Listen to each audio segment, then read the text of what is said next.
Good evening. Tonight, we'll take a moment to acknowledge greatness. Greatness in music, greatness as a mentor, and greatness as a person. Audio engineer, drummer, and music educator George Calhoun, born October 13, 1959 in Atlanta, Georgia, being the youngest of three kids, George instantly separated himself from the pack. As a toddler, he would call out to the family dog by screaming, "Woof, woof, woof." This, in its funny, unique way, is how he gained his nickname, known by close friends and family as Woof, or Woof the drummer. At the age of 4, George was a child musical prodigy. His father, the man who wrote all the sheet music for Louis Armstrong on his world tours, whom George felt he was walking in his shadow because of his success, trained George to read sheet music, play the flute, violin, and piano.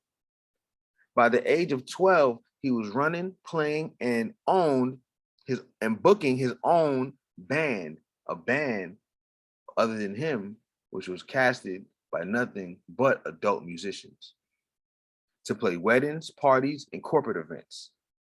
At the age of 14, George moved out of his parents' house and moved into his own house using the money from his band gigs and doing other shows to make ends meet, which obviously caused a huge rift in his family life, with everyone being upset with him in his choosing of the career path that he did. In this transition period for George, he experienced most of his personal, professional run-ins with racism. Many of these experiences occurred as a result of him playing Black music in a Black band, with him being a white drummer. With him getting pressures and threats for being a white drummer in a Black band from Black people and white people alike. At the age of 20, George graduated Georgia State University with a bachelor's in music composition.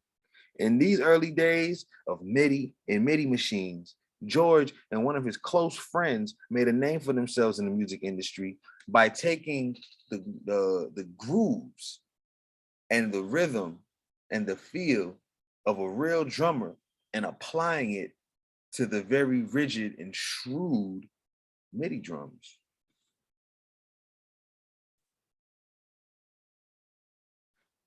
This talent led them to be on many Billboard topping rock and roll and pop albums in the late 80s and early 90s.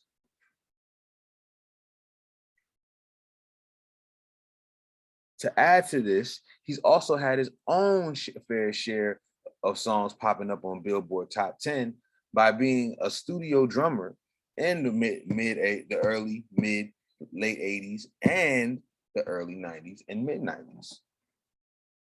In the mid 90s and late to mid 90s, he experienced many hardships and setbacks, with one being the 1996 Atlanta Olympic bombing, which he was a person who had many bands gigging and playing all over the city at that time.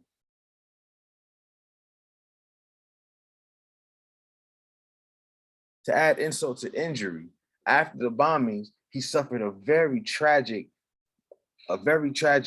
accident while he was working on one of his properties, fell off the roof, and ended up breaking his very important drum leg, shattering his ankle, but being able to heal and come back from it so he could play drums again.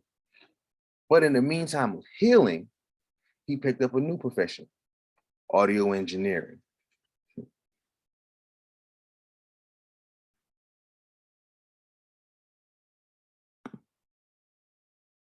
Even with him being an older white male from the South and me being a young Black male from the North, we have many similarities.